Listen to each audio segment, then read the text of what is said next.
codsi ay qaar ka mid ah warbaahintu la wadaagtay maamulka dugsiga Xorgoble ee Qardho kadib waxaana loo ogolaaday in aanu la safarno cutubyo ka tirsan ciidamada difaaca Puntland kuwaasoo muddooyinkii dambe lagu tababarayay dugsiga Xorgoble ee Qardho isla markaana la barayay casharo kala duwan. bilowgii hore waxaanu qayb ka ahayn cutubyo ka tirsan ciidamadan oo buuraha magaalada Qardho lagu siinayay xiisado la xiriira habka difaaca guud, iska ilaalinta waxyaabaha qarxa ee ciidamada lala eegto, hababka loogu dagaalamo dhulka jooga sare sida loogu ordo, iyo isku xirnaanta iyo iska warhaynta ciidamada xilliyada lagu jiro marxaladaha adag ee ciidamadu ay wajahayaan cadowga.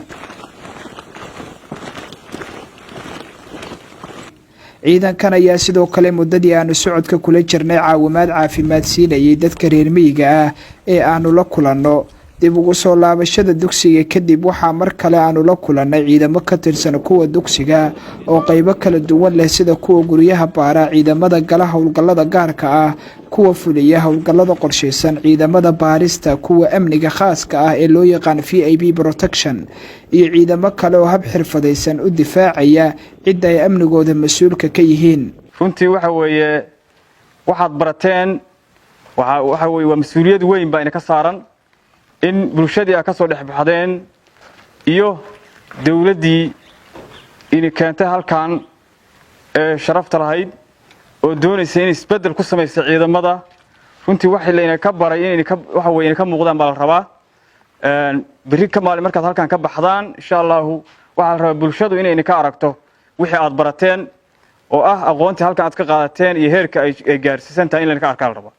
dardaaranka taliyaha dugsiga kadib ciidanka ayaa bandhig kooban oo qurxoon la wadaagay warbaahinta saaka tagtay halka waxaana ay muujiyeen casharada ay qaateen.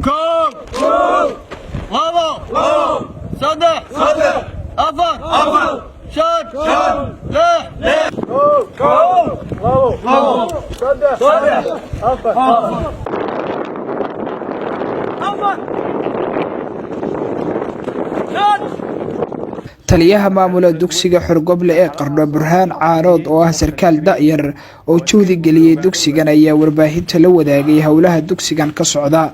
runtii waxa weeye dugsigu habka u shaqeeyo waa habka dugsiyada caalamiga ah ee dugsiyada u shaqeeyaan.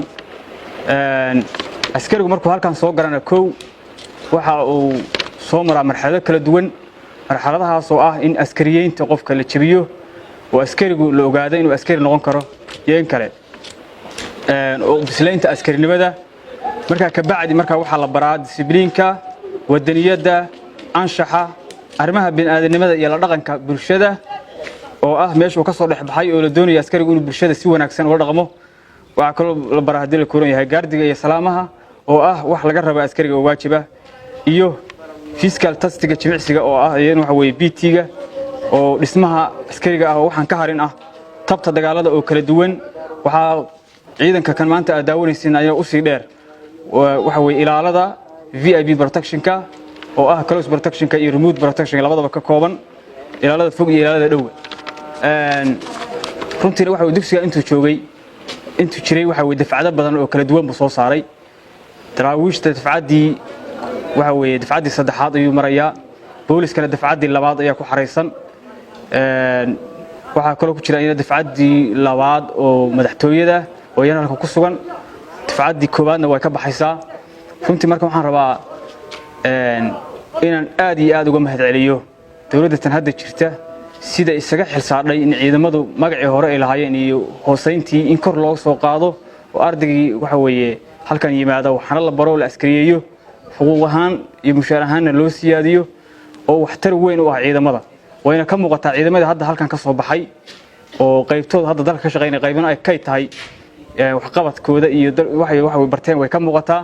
qaar ka mid ah ciidamada ee qaybta ka ahaa tababarkan ayaa sheegay in wax weyn ay ka faa'iideen muddadii ay dugsiga ku jireen. sidoo kale waxay ammaan u jeediyeen guddiga dib u habeynta ciidamada iyo hoggaanka dawladda Puntland oo ay ku bogaadiyeen sida ay u go'aansadeen dib u habeynta ciidamada.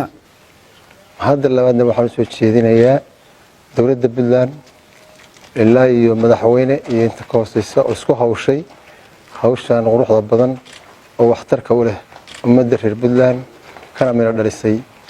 marka labaad waxaan mahad u soo jeedinayaa taliyayaasha dugsiga, macallimiinta iyo inta hawshaa loo idmaday oo xilka iska saaray inay fuliyaanin wixii loo diray iyagana mahad baan soo jeedinayaa.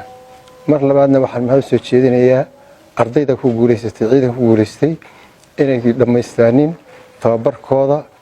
waxaan mahad u jeedinayaa Ilaahay subxaanahu wa ta'aala solunsiyay madaxda dalka